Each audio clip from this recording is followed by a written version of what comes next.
天分享这个项链绳编法：取一根6.5米的15股骨线，绳子中间位置放一根辅助线，右手小指勾线，食指挑线，中指与大拇指捏住绳子，左手小指勾线，大拇指挑线，食指去勾右边绳子，收紧右边的绳子，接着右手食指勾线，收紧左边绳子。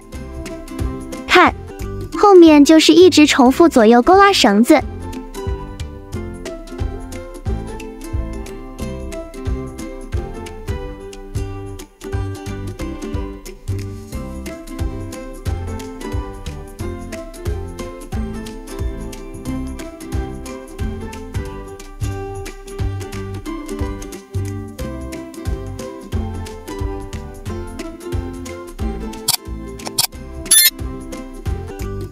我编了62厘米长，收尾直接抽出一根绳子即可。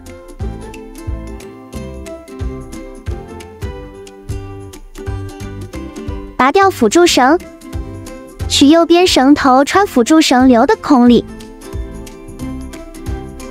穿上一个顶珠，这个项链绳就编好了。你学会了吗？ Follow for more.